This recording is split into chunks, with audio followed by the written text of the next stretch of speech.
오늘 본문 말씀 중심에서 그리스도인의 유일한 버킷리스트라는 제목으로 하나님 말씀 전합니다. 딱 보니까 두 사람이 버킷리스트가 뭐야 이렇게 이제 궁금해 하시는 것 같아서 버킷리스트를 설명을 해야 될 것 같아요. 본래 중세시대에 만들어진 영어 얘기예요. 옛날 사람들이 끔찍하게 거의 이렇게 자살을 할 때 말이에요. 목을 이렇게 밧줄로 딱 걸고는 딱 매달려서 죽잖아요. 끔찍한 얘기 아닙니까? 근데 자기 혼자 그렇게 해야 되니까 누가 매달아 주는 게 아니니까 밑에다가 물통을 하나 놓고 물통에 올라서 가지고 목을 건 뒤에 발로 물통을 탁 차는 거야. 그래서 그걸 kick the bucket이라 그랬어요. 버켓, 물통이죠. 물통을 발로 탁 찬다 그래가지고 kick the bucket. 여기서 나온 말이에요. 버킷 리스트. 그래서 죽기 전에 해야 될 목록. 내가 죽기 전에 예를 들어서 뭐 가봐야 될 곳 50곳 뭐 이런 거 나오죠. 죽기 전에 내가 꼭 먹어보고 싶은 음식 10가지 뭐 죽기 전에 내가 꼭 해야 되고 이건 반드시 이루어야 되는 목표 이렇게 해가지고 1, 2, 3, 4 쭉 적어놓고 죽기 전까지 다 해보고 죽겠다는 얘기예요. 그래서 나온 말이에요. 근데 그게 이제 2007년도인가 영화로도 버킷리스트라는 영화가 있었어요. 여러분은 못 보셨겠지만 저는 봤어요. 근데 거기에 이제 자동차 이렇게 수리하고 그렇게 일하는 카터라는 사람이 있는데 이 사람이 대학교를 다니면서 자기 가르치는 교수가 죽기 전에 이런 일은 꼭 해봐야 된다 이런 얘기를 한 것이 항상 머릿속에 있었는데 자기 직업이 그러다 보니까 할 수가 있습니까? 그 일을 하는데 세월이 46년이 흘렀어요. 그런데 어느 날 자기 몸에 폐암 선고를 받고서는 이제 자기가 죽는다는 것을 생각하니까 기가 막힌 거죠. 그래서 치료를 받던 중에 그 교수님이 한 얘기가 생각이 나니까 내가 이걸 한번 해봐야 되겠다. 그래서 이제 죽기 전에 해야 될 1번 뭐 2번 뭐 이렇게 쭉 적어놨는데 의사가 이제 진단 결과를 얘기하는데 한 달밖에 안 남았다는 거예요. 그러니까 그냥 꾸겨가지고 그냥 병상에서 던져버렸어요. 틀렸구나. 한 달밖에 안 남았다는데 뭐. 그런데 또 그 방에 누가 들어왔냐면 억만장자가 이 사람은 돈 버는 것밖에 평생 모르는 사람 억만장자였어요. 에드워드라는 사람이 같은 병실에 들어오게 됩니다. 이 사람도 암으로 선고를 받고 들어왔어요. 그래서 둘이서 이제 같이 병상에서 이루어지는 대화로부터 이 얘기가 시작이 되는데 우연히 그 바닥에 떨어져 있는 그 종이를 주워서 보니까 이게 버킷리스트란 말이에요. 그래서 둘이서 얘기를 하는 중에 우리 한번 해보자. 너는 돈이 없어도 난 돈 많으니까 해보자. 그래가지고 이제 의기투합을 해가지고 의사가 만류하는데도 인생 뭐 별거 있냐. 신나게 즐기다 가는 거야. 그러면서 그 영화 안에서는 뭐 영원한 세계 이런 거 없어요. 그냥 두 양반이 의기투합해가지고 이제 가는 거예요. 그래도 곧 죽는다는데도 곧 죽어도 그래도 포르쉐 좋은 거 포르쉐 타고요. 그 다음에 뭐 비행기를 타고 저 북극 위에도 날아가 보고요. 저 뭐 유명한 프랑스의 최고 가는 식당에 가서 밥도 먹어보고요. 저 아프리카에 가서 그냥 그 뭐 사파리도 다 보고 그 다음에 뭐 중국 가가지고 만리장성을 막 오토바이를 타고 다니고 자기들 해보고 싶은 거 다 해보는 거예요. 저 인도의 타지마을 같은 데도 가보고 그 리스트 하나 이렇게 지우면서 다 하고 죽는다 이런 얘기예요. 근데 이제 우리는 형편이 안 돼서 그렇게 못하고 또 형편이 되더라도 그렇게 할 수 있는 사람이 몇 명이나 되겠습니까? 살면서. 뭐 해보고 싶으신 분들은 해보세요. 할 수 있는 것이라도 딱딱 적어놓고 그래도 내가 죽기 전까지는 요건 한번 해보고 죽으리라. 그건 뭐 누가 말리겠어요. 할 수 있으면 하세요. 그런데 설령 못할지라도 반드시 해야 되는 것이 있다 이 말입니다. 두 가지도 아니고 이거 한 가지니까 유일한 버킷리스트니까 그리스도인이라면 이건 하고 세상을 떠나야 돼요. 이걸 안 하고 떠나는 사람은 그리스도인이 아니에요. 이걸 했다는 것은 그 사람이 분명히 그리스도인으로 100% 구원을 받았다는 뜻이고, 이 세상에서 이 영화 속의 주인공 마냥 이 온 세상을 다 돌아다녀보고 하고 싶은 거 먹고 싶은 거 다 해보고 죽는 그런 버킷리스트는 내가 못할지라도 이거 하나만 해도 그 사람들보다 100배, 1000배, 10,000배 더 행복하게 살 수 있는 놀라운 비결이에요. 예. 그리고 이제 2호, 3호는 여러분들이 정해서 하세요. 예. 나는 뭐 세계 일주를 한번 해봐야 되겠다. 아, 이거 세계 일주는 너무 큰가? 미국이라도 한 바퀴 다 돌아보고 죽어야 되겠다. 뭐 2호, 3호 리스트는 여러분이 작성하시고 저는 1호만 얘기하려고 하는 거예요. 이거 하나만 하면 다 되는 거니까. 2호부터 100가지를 다 하고 간다 할지라도 1호를 안 한 사람은 저주받은 인간이니까 뭐라고 얘기하겠습니까? 그러니까 우리가 사도 바울의 이 얘기가 보통 고백이 아니에요. 오늘 본문에 사도 바울이 24절의 후반절 보면은 그리스도의 남은 고난을 그의 몸된 교회를 위하여 내 육체에 채우노라 그랬어요. 그리스도의 남은 고난을 내 육체에 채우노라. 네. 그의 몸된 교회라는 말을 일단 빼봅시다. 이건 사도 바울의 사명이니까. 그의 몸된 교회를 빼놓고 수식어를 빼놓고 나서 그냥 그리스도의 남은 고난을 내 육체에 채우노라. 그러면 여러분들은 그의 몸된 교회를 위하여 라고 말하는 것과 동등한 것이 있을 거 아닙니까? 나는 그리스도의 남은 고난을 이 사업함을 통하여 내 육체에 채우겠다. 나는 그리스도의 남은 고난을 내 자녀를 키우는 일을 위하여 내 육체에 채우겠다. 나는 그리스도의 남은 고난을 이 세상에서 전도하는 일을 위하여 내 육체에 채우겠다.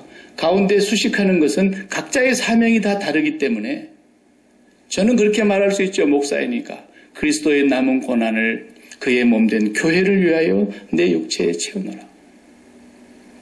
그러나 모든 사람이 다 사명이 똑같지는 않기 때문에 지난주에 우리가 말씀드린 대로 만물이라고 하는 것은 하나님 빼놓고는 하나님이 지으신 모든 게 다 만물에 속하는 것이고 만물의 영역 안에 있는 어떤 것이라도 내가 그 만물 안에서 하나님께서 나를 통해서 이루시고자 하시는 하나님의 생각이 있을 거 아닙니까?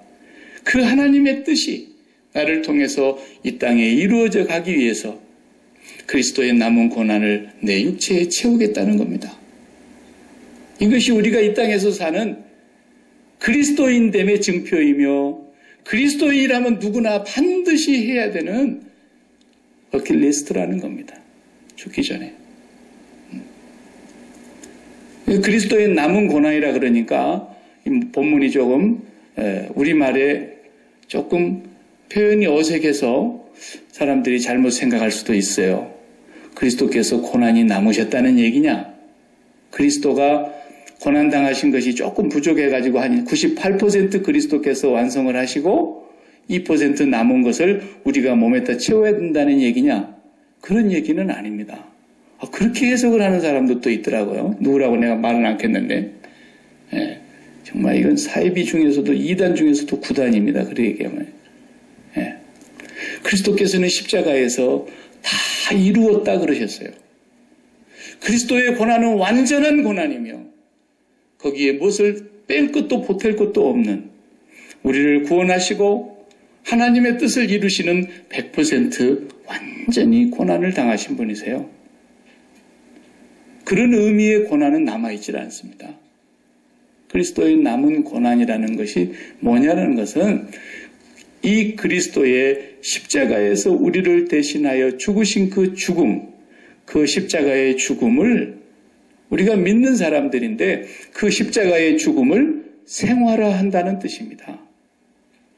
나의 삶 속에서 매일매일 생활화하면서 살아가는 사람, 이 사람이 그리스도의 남은 고난을 채우는 사람이에요. 예. 이 말이 그런 뜻이에요. 여러분,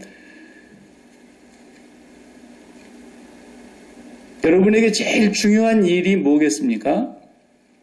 뭐라 해도 사람마다 조금씩 차이는 있겠지만 그래도 부모는 자식이고요. 그죠? 자식은 부모일까요?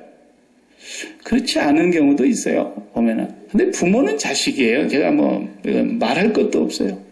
예. 자식 중에 하나가 지금 엄청나게 기맥힌 일을 당했다. 그러면 만사를 제키고 그리로 달려가는 것이 부모잖아요. 그죠? 아무리 지금 내 직장이 오늘 문을 안 열면 안 되는 중요한 일이 있다 한들 그게 잊혀지겠습니까? 예. 그만큼 중요한 거예요. 부모에게 있어서요. 누가 부정할 수 있겠습니까? 또 뭐 남편에게는 아내일까요? 아내에게는 남편일까요? 그건 뭐 자유예요. 그러나 그 중요한 일들이 나에게 우선순위가 있다고 한다면 내가 어디에 가서 무엇을 한들 그것은 잊혀지지가 않는 것입니다. 근데 놀라운 것은 예수 그리스도의 죽음이 잊혀진다는 것입니다. 오늘 우리 교회의 고민과 여러분과 저의 고민과 오늘 이 시대의 교회의 고민이 뭐냐면 교회의 문제가 뭐냐면 그리스도의 죽음은 잊혀져 간다는 거예요.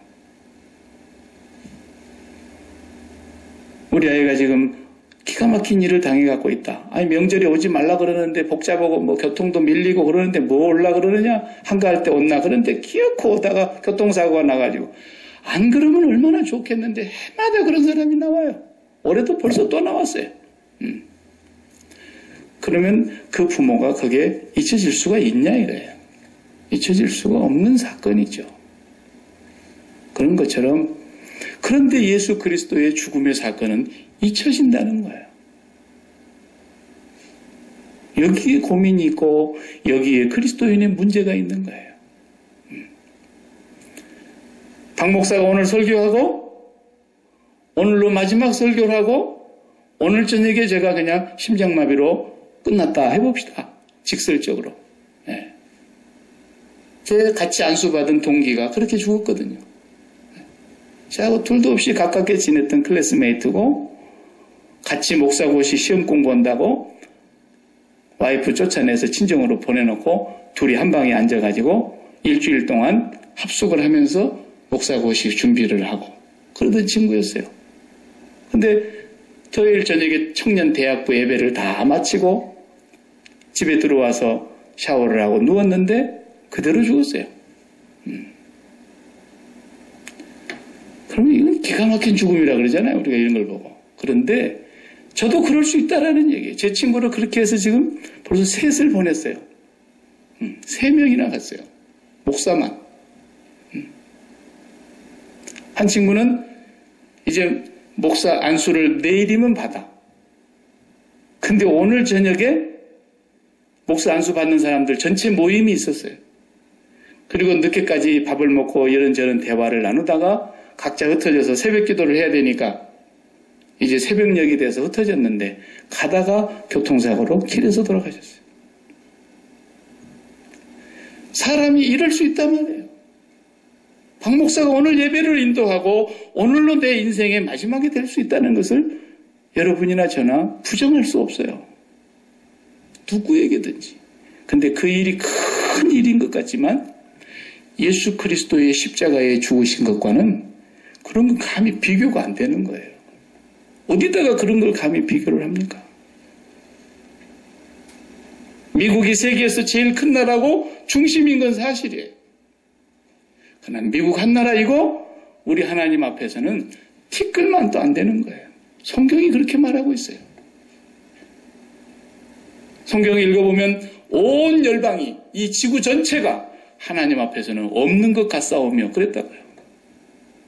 정말 이건 티끌 같은 티끌 같은.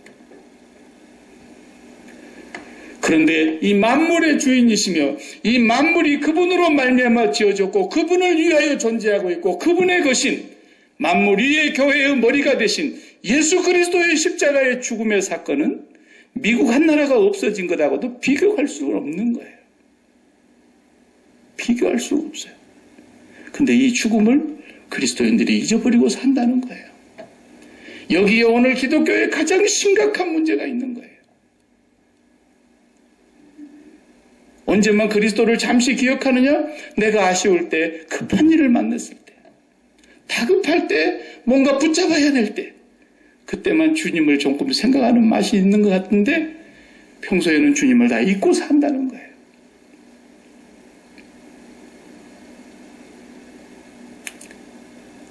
여기에 교회의 타락이 있고 교회의 무기력이 있고 교회가 죽은 교회가 되는 것이고 신앙생활이 스탑해버리는 거예요.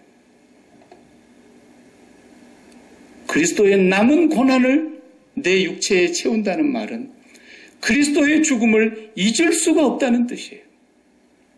그리스도의 죽음을 한순간도 내가 생활화하지 않고는 그대로 살아갈 수가 없는 삶을 얘기하고 있는 거예요. 우리가 예배 시간마다 오픈송으로 주보열 날 정결케 하고 이것으로 시작을 해요. 그리고 주의 손에 나의 손을 포개고 주의 발에 나의 발을 포개고 그래서 동일하게 주님의 죽으심을 나의 죽음으로 받아들이고 있는 거예요.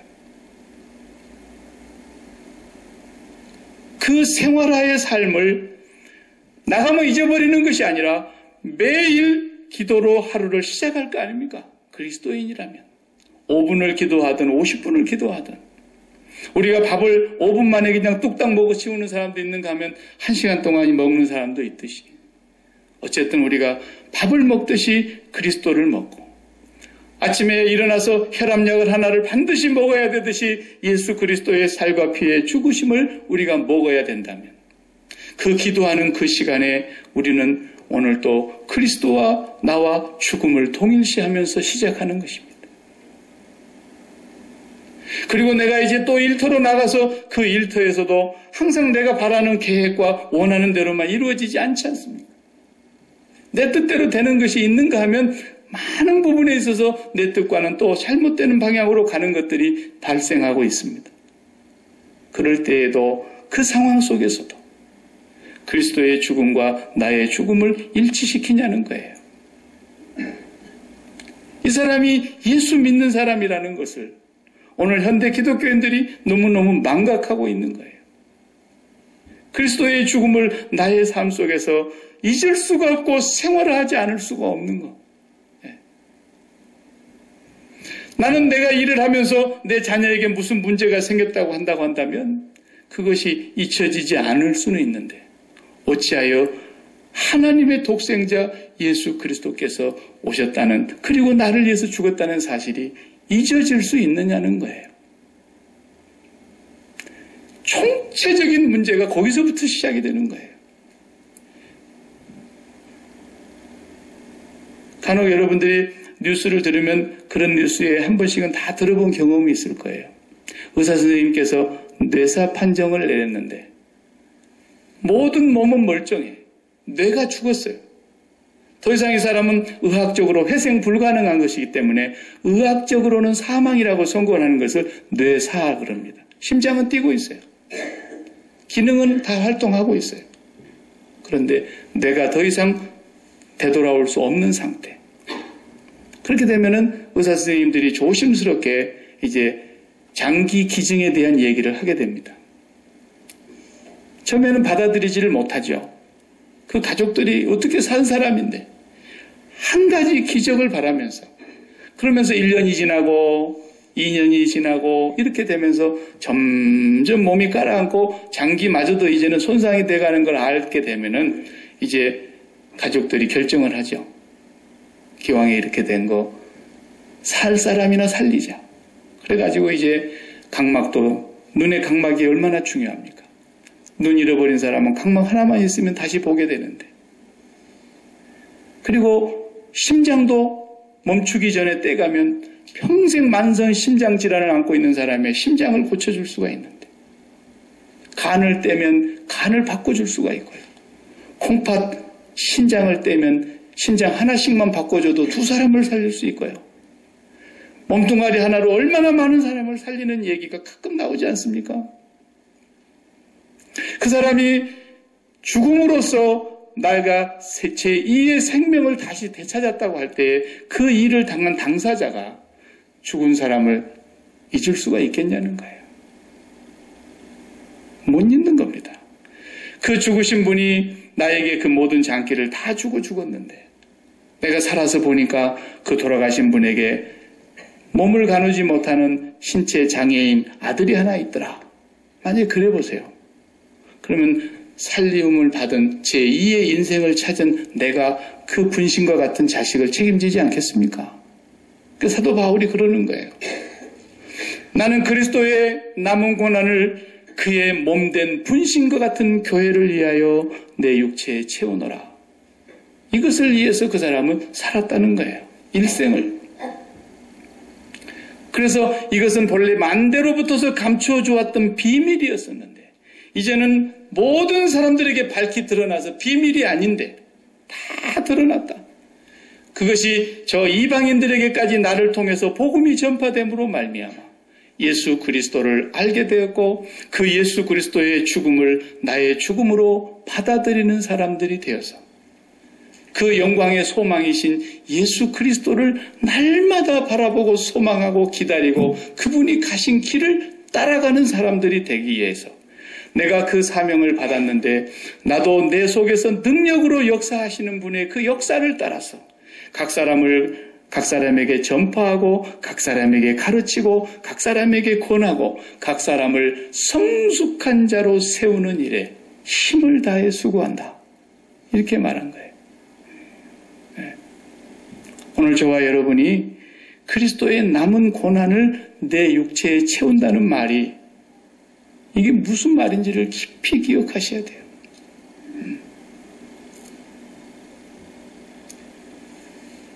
어떤 상황 속에 있을지라도 이건 제가 만든 말이니까 누가 만들었는지는 모르지만 저는 제가 만들었다고 생각해요. 우리 사람은 죄의 장아찌라니까요. 틀림없는 말이에요. 이해를 하기 쉽게 제가 표현하는 단어이지 성경을 다 읽어봐요. 우리 인간은 죄의 장아찌예요. 이 몸뚱아리가 죽는 날까지 목숨이 떨어지는 날까지 죄의 장아찌라고요. 죄의 장아찌. 여러분 그런 고민 안 드세요? 또 와서 죄를 고백해야 되고 또 와서 죄를 고백해야 되고. 네. 사도 바울도 그랬어요. 사도 바울도 그렇게 살았어요. 죄의 장아찌라는 것만 잊지 않으면 돼요. 오늘 장아찌 가져온 사람 있는지 모르겠는데 고추장 속에다가 그냥 몇 년 동안이나 뭐 묵혀 놓으면은 거기 박아 놓으면은 그냥 장아찌 되는 거예요. 네, 장아찌. 우리는 평생을 살아도 죄의 장아찌로 죄에 파묻혀서 죄에 찌들어져 있는 인생이란 말이에요. 떠날 수가 없어요. 부정할 수가 없어요. 하나님도 그것을 비밀로 알고 계시는 게 아니야. 만천하에 다 드러난 일이에요. 하나님 다 보고 계세요. 내 양심으로부터 일어나는 모든 것에서 시작해서 내가 알고 짓든 모르고 짓든 모든 것이 다 죄악일진데 내 마음속에 하나님 외에 다른 것을 담고 있는 그 시작부터서가 죄악이니 얼마나 죄가 많습니까?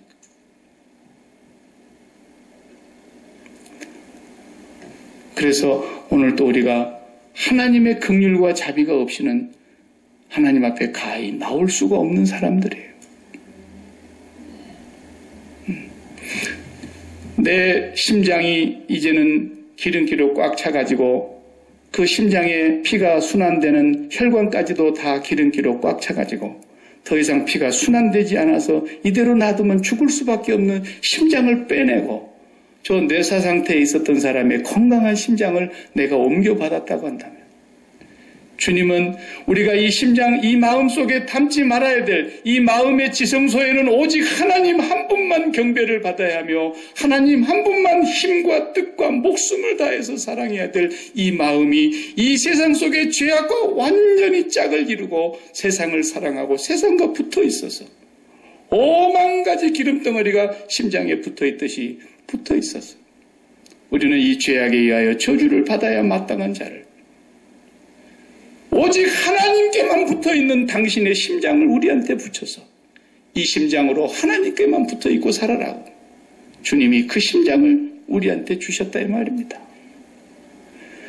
이 세상에는 전혀 붙지 않는 그 깨끗한 심장을 하나님 안에만 계시고 하나님하고만 사랑하고 계시는 그 주님의 심장을 나에게 주시고 그분은 나의 저주를 갖고 가셨고 그분은 나의 죽음을 가져가셨고 그분은 나의 심판을 가져가셨고 그분은 나의 영원한 멸망을 다 담당해서 가져가셨는데 나는 내 자녀를 잊지 않고 살면서 어찌하여 예수 그리스도를 잊어버리고 사냐는 것입니다.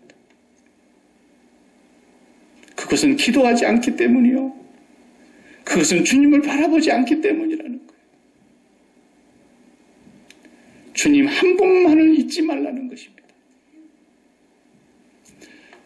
모르긴 해도 여러분 자녀가 교통사고가 나서 혹은 내 자녀가 교통사고가 나서 다 죽어가는데 목사님이 병원에도 안 와본다. 아마 그러면 그 다음부터 나 안 보고 싶을 거예요. 나도 그럴 텐데 입장 바꿔놓고 생각하면. 예.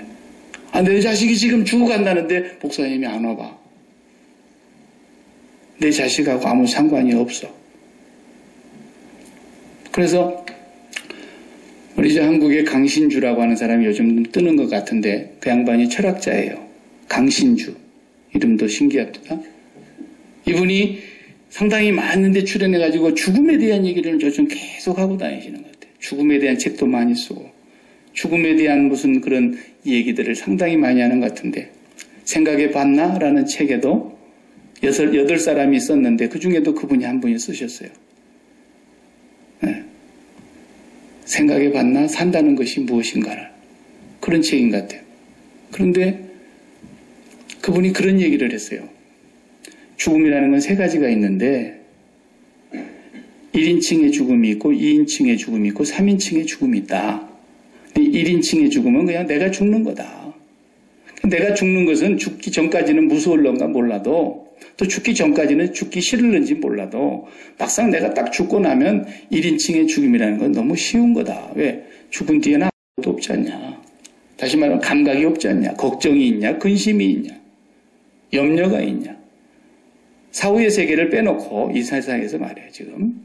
그 다음에 2인칭의 죽음이 있고 3인칭의 죽음이 있는데 3인칭의 죽음은 그 사람들 죽는 거 아니에요. 그 사람들. 제3인칭.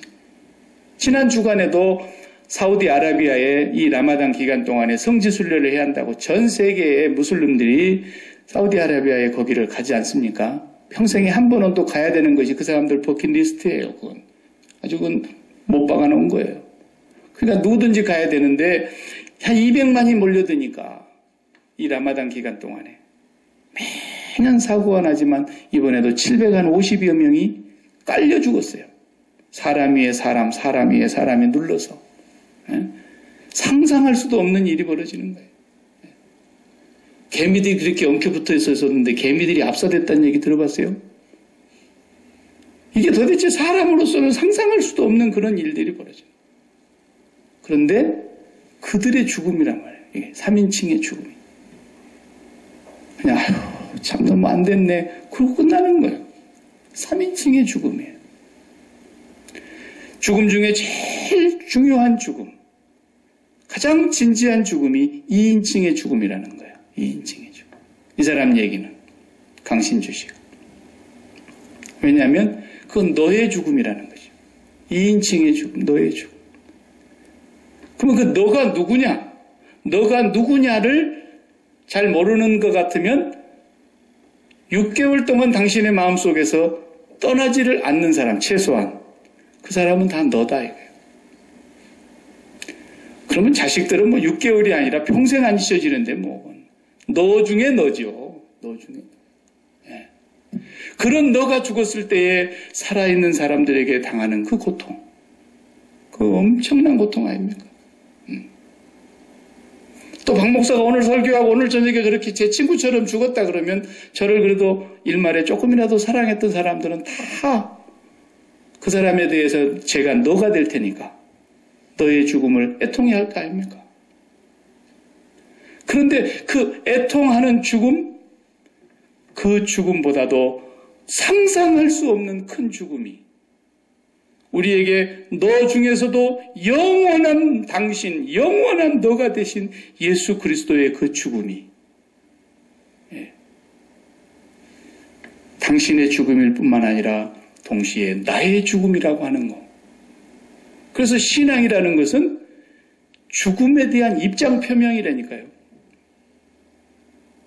예수 그리스도의 죽음에 대한 입장 표명이 내 신앙이에요. 다른 거 아니에요. 오늘도 내가 이 세상에 살면서 너라는 사람이 끊임없이 죽어가고 있는데 그 너라는 사람의 죽음은 다 잊혀져 갑니다. 세월이 약이라 그러지 않습니까? 다 잊혀져 가는 거예요.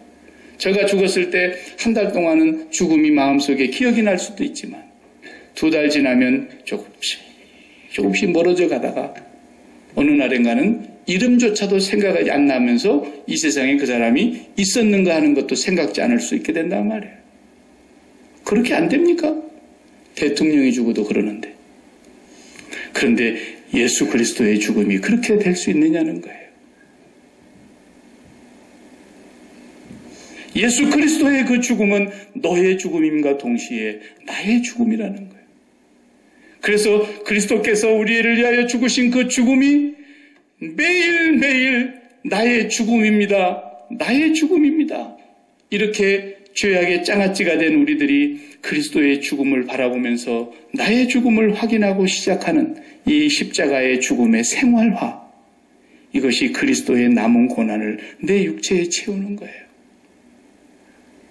매일매일 그 주님의 죽으심이 내 마음속에 제1번으로 다가올 때 성령께서는 내가 죽은 것으로 끝나는 것이 아니라 내 죄의 장아찌는 죽었지만 내 안에는 그리스도가 다시 살아나셨기 때문에 그리스도께서 부활하셨기 때문에 그리스도의 부활이 나의 부활이 되고 그리스도의 승천이 나의 승천이 되고 그리스도의 재림이 나의 영원한 생명이 된다고 하는 것까지 성령께서는 나를 그렇게 이끌어가고 계신다는 거예요.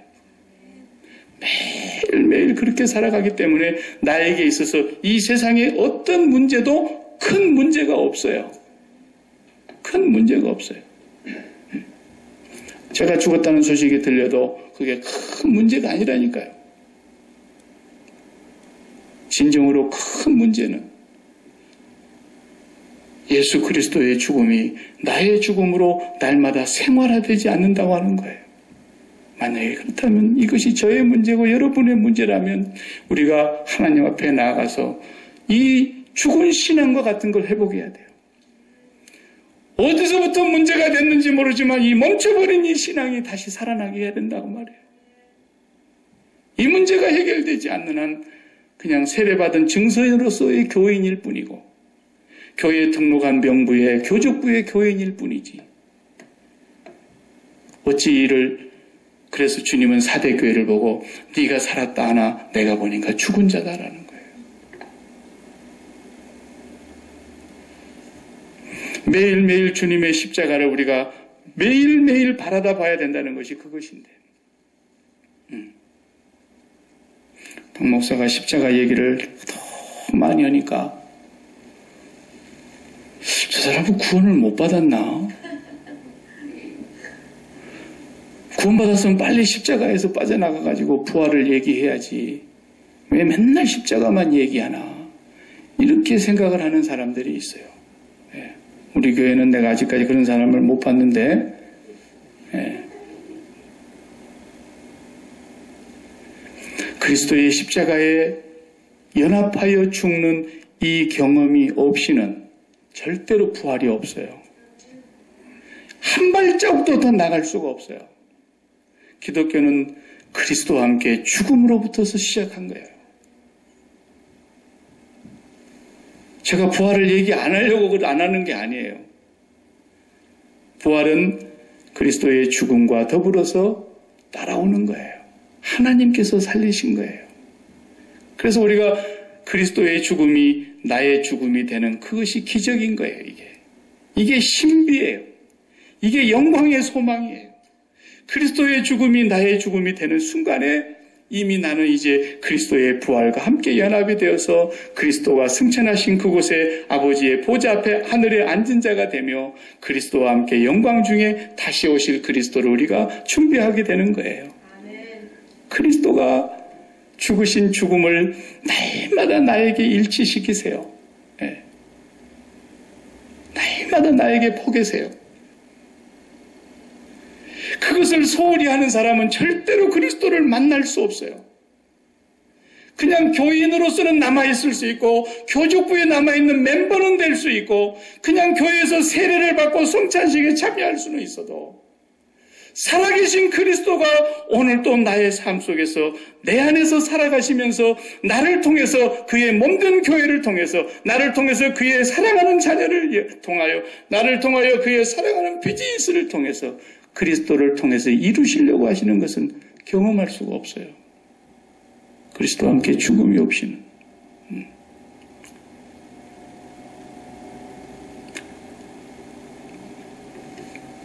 저는 우리 사랑하는 성도 여러분들이 이것이 기도의 제목이 되기를 바랍니다.